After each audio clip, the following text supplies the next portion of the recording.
Hello, beautiful people. I am so excited to be coming to you today.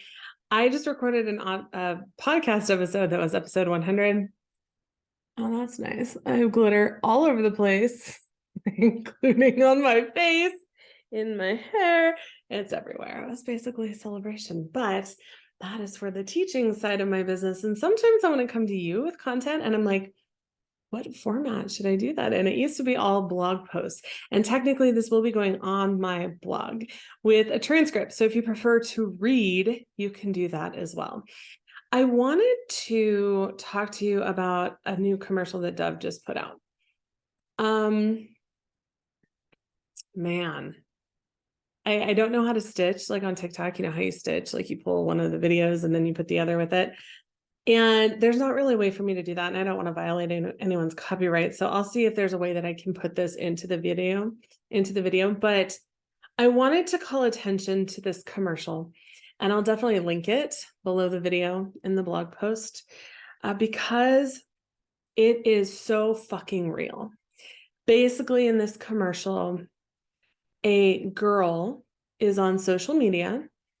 And she's raised, they show her from when she's little until she becomes a teenager. And she starts watching things on social media that have typically been called thinspiration. Okay. So it is people talking about being fit. And what's amazing to me is that in our culture, in our country, we disguise this preference for skinny under the word fit. And we tend to put it under this blanket of fitness. Well, you should be fit. You should lose weight so you're fit, so you're healthy. And guess what? The reality is that fit and healthy can happen at multiple sizes. It's not just for skinny people. And so this commercial walks through this girl watching these things on Instagram, YouTube, TikTok, wherever. It doesn't say where, but watching these social media things about women measuring their thighs obsessively, about what to eat to lose weight, all of these things that are just fucking weight obsessed to the point of an eating disorder, to the point of hospitalization, to the point of hating herself so much that she's discussing unaliving herself. And I am just so, like, it makes me mad. Not the commercial itself, obviously, but it really, really, really pisses me off. Because fat shaming is, to me, I still see it as socially acceptable because people still do it and no one's calling them out, right? I think it's the last form of socially acceptable discrimination that we still have. Because we're not making fun of other people anymore because they're different. So we're going to make fun of the fat people because they're different. And it's amazing to me that this is still somehow acceptable, that this is still somehow okay. And now we've put it under this umbrella of obsessive health, compulsive health. And the reality is that there are more and more studies that are showing that that's not necessarily the case, that bigger people can be fit too, that larger people can be healthy too. And this commercial just brought up so much shit for me. I was like, I was watching it so angry.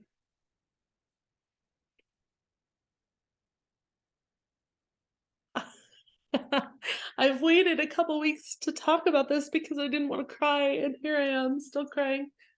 I have an 8-year-old daughter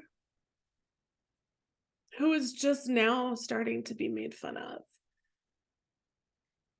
Now, granted, she was made fun of before, but it was never about her weight. It was never about, it's just like, you talk funny, like little kid stuff. And now we're starting to see this fitness culture make its way into a second grade classroom. And I know that when I was growing up, I don't remember many times that my mom was not on some sort of diet. And that's not to say she was a terrible mother, and she never pushed it on me until I got older. But when I was little, she never pushed it on me. But we have this thin, obsessed culture, and it's got to stop. It has to stop. We have people considering offing themselves because of it. Are we serious right now? Because of the shape of someone's body, they shouldn't be alive? Fuck that. This is not okay. I am stunned at the audacity of people calling it fitness. You know what is the most beautiful kind of fitness ever? Is mental fitness, is emotional fitness, is mental well-being and health. And if there's something you want to change about your body, by all means, do so. But don't do so to please other people. Don't do so because someone on Instagram said that your thighs should be a certain size. Don't do so because your mother said, aren't you getting a little big? And I think it's also really helpful and necessary to recognize where this comes from for people socialized as female, right?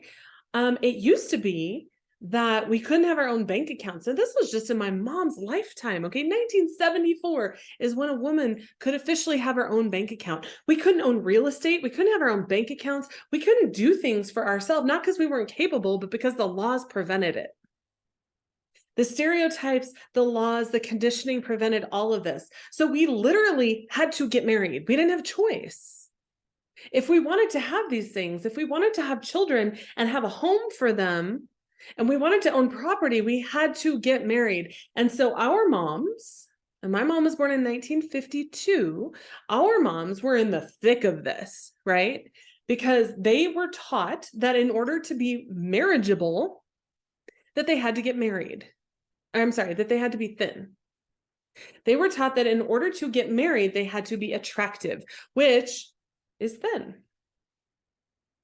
And in my generation, we had Kate Moss, right, in the 90s. They had Twiggy back in the day, the super thin model. And they were taught that in order to find a husband, they had to look a certain way. And they have now passed that on to us. And it is time for us to break this shit. It's time for us to break this down and to say no more. And I am seeing this beautiful rising of women saying, no, we're not doing this anymore. These generational bullshit patterns that we've put up with, and not just for women, but God, let's talk about being a Black woman or a person of color, even more bullshit, right? We have to start breaking these generational patterns and stopping the idea that fitness means thin, that health means thin. Now, obviously, there are medical conditions. I'm not a doctor, but there are medical conditions that become exacerbated with excess weight. We all know that. But that's between someone and their doctor. And this bullshit of, I just care about your health. Well, guess what? Care about your own fucking health. Look at yourself. Pay as much attention to your own life as you do someone else's, and see what changes in your life. So anyway, I had a little bit of a rant. The commercial made me cry. The video made me cry. And I wanted to share that with y'all because I know sometimes I just have to share what's on my heart. I love you all. I really, really, really want to get you in here. I am in my studio today. I just threw glitter all over the floor. So if you come in for a session soon, I mean, obviously we're going to clean it up, but you might find a glitter star somewhere, like in your butt crack or something. Just keeping it real. That's how we work around here. But I am so excited to work with you. Seriously, I think every single female on this planet needs a boudoir session at one point in her life, multiple times if I'm being real, because really, there are different times in your life that you will be able to celebrate different parts of your body. Maybe when you're pregnant and you're so proud of this beautiful human that's growing inside of you. Maybe for the first time ever, you have giant boobs and you want to capture them for posterity. Maybe you just ran your first marathon and you're like, my legs are banging right now. I want to show those off. No matter what the reason is, you need to be in for a boudoir session. I'm telling you right now, you need it. You need it more than you think. I've had so many of my clients tell me it was the best experience of their lives. That's from them. Those are not my words. And I can't wait to have you in the studio. So I don't know what you're waiting for.